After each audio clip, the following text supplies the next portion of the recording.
नमस्कार, आप देख रहे हैं डेली न्यूज 9 और मैं हूं मनीषा श्रीवास आपके साथ। डालते हैं एक नजर आज की मुख्य खबरों पर। आज वर्ल्ड ब्रेन ट्यूमर डे के उपलक्ष्य में गोंदिया महाराष्ट्र से सुप्रसिद्ध neurosurgeon doctor Sunny Jaiswal sir हमारे साथ है।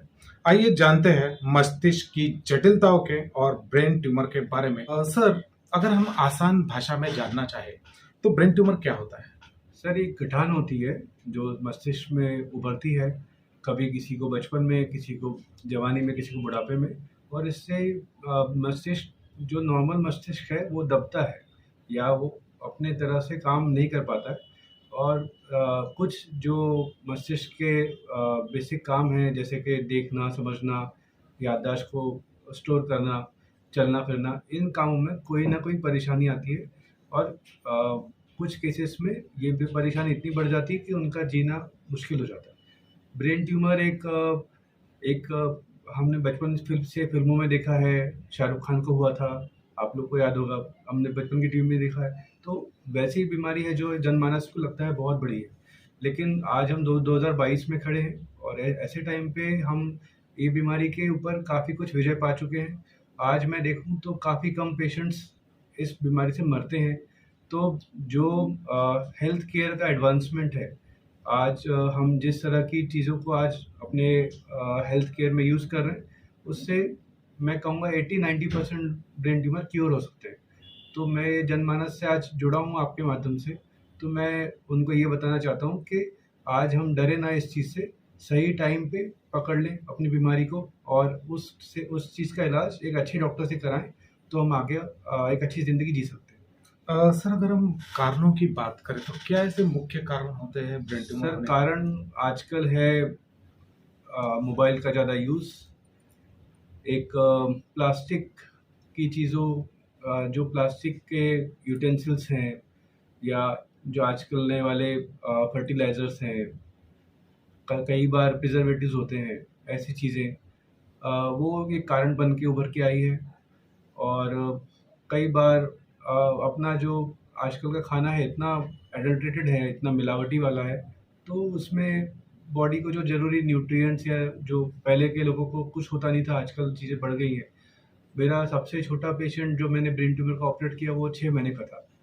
तो ये चीज़ें अब बढ़ रही हैं दिन ब दिन। तो हम ये जानते हैं कि कारणों में अगर हम देखें तो सबसे बड़ी चीज़ है कि कैंसर के लिए जो मोबाइल का यूज़ और अलग-अलग केमिकल्स जो बॉडी में नहीं जाना चाहिए वो जा रहा है।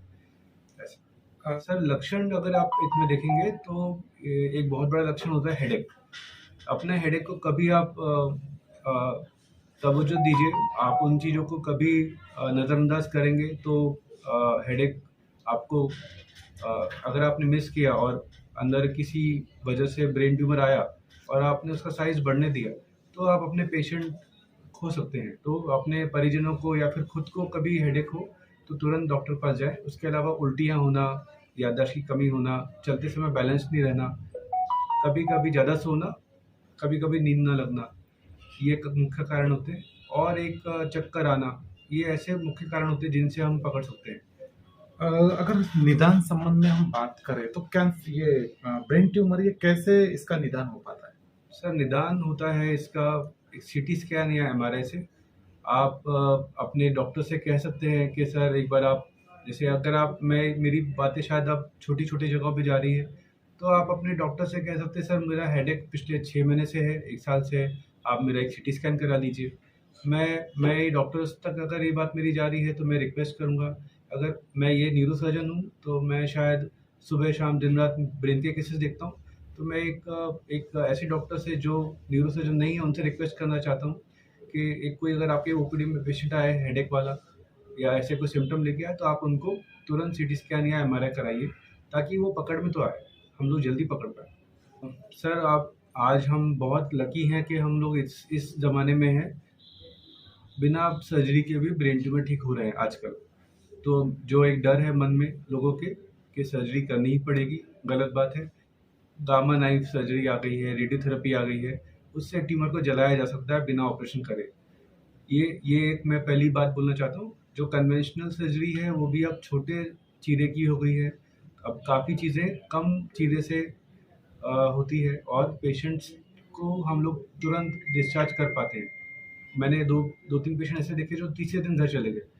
तो इतना इतना एडवांस अब हो गया है।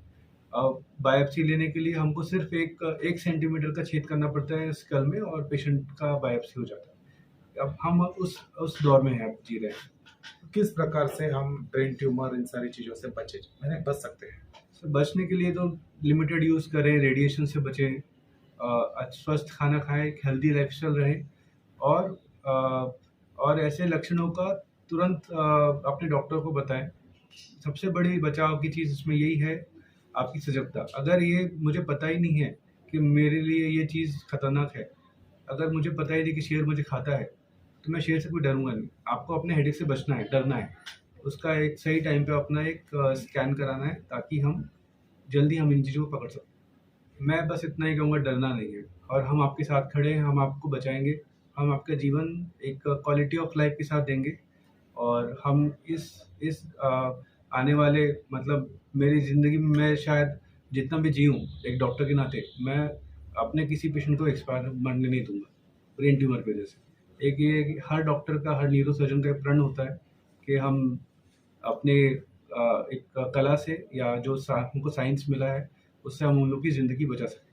बस इतना ही बोलना चाहता हूँ। अगर हम बात करें Janaki new life multi speciality hospital की, तो ब्रेन ट्यूमर से रिलेटेड किस किस प्रकार की सुविधाएं Janaki new life multi speciality hospital में उपलब्ध है? ब्रेन ट्यूमर के लिए सर, अगर किसी पेशेंट को सर्जरी की ज़रूरत है तो हम उनकी सर्जरी करने के लिए एक माइक्रोस्कोप नाम की चीज़ होती है जो सूक्ष्म नसों को देख पाती है और उनको कटने से बचाती है, और ऐसा करने से एक पेशेंट का सर्जरी सेफ हो जाता है। तो ऐसी सुविधाएं हमारे पास है। इसके अलावा काफ़ी एडवांस चीज़ें, एंडोस्कोप और एक न्यूरो नेविगेशन, ये चीज़ें हमारे पास हैं। तो इससे हम अपने पेशेंट को सेफ रख पाते हैं ताकि जब पेशेंट जब ऑपरेशन थिएटर में जाए और वहाँ से बाहर आए तो कम से कम डेफिसिट रहे, कम से कम उसके अंदर खराबियाँ रहे, उस चीज़ का ध्यान रखना पड़ता है। इस चीज़ को ही ध्यान रख के हम लोगों ने जानकी न्यू लाइफ हॉस्पिटल में ब्रेन की सर्जरी चालू करी। और ये जो मध्य भारत के एक उभरता हुआ हॉस्पिटल है जिसमें हम लोग आज वो चीज़ें कर पा रहे हैं जिस चीज़ के लिए लोगों को बड़े शहरों में इस जगह से 2 गुना 3 गुना पैसे देना पड़ता था, उन चीज़ों का इलाज यहाँ आराम से हो जाता है। तो वही एक संकल्प लेके हम लोग आगे बढ़े हैं और अगर ये बातें सब तक पहुँच रही हैं तो हम जुड़ना चाहेंगे। जितने ज़्यादा लोगों की हम हेल्प कर पाएँ तो ज़्यादा अच्छा रहेगा। सर देखिए, हम जानकी न्यू लाइफ हॉस्पिटल, आज हम एक इंटरनेट वाली दुनिया में हैं। आप जानकी हॉस्पिटल का नाम अगर आपने सर्च किया तो आपको वहाँ कॉन्टैक्ट नंबर मिल जाएगा। और सबसे बड़ी चीज़ है विश्वास। विश्वास अगर है, आप एक डॉक्टर के प्रति विश्वास की तरफ से देखते हैं तो आप ढूँढते हुए मुझे तो आराम से आ जाएँगे। नीचे दिए हुए नंबरों पे आप दवाखाने को संपर्क कर सकते हैं। हमारी टीम आपके साथ जुड़ जाएगी, आप कभी भी यहाँ पर आ सकते हैं। ऐसी ताज़ा खबरों की अपडेट के लिए आप देखते रहिए डेली न्यूज़ 9 और हमारे चैनल को लाइक करें, ज़्यादा से ज़्यादा शेयर करें और सब्सक्राइब करें।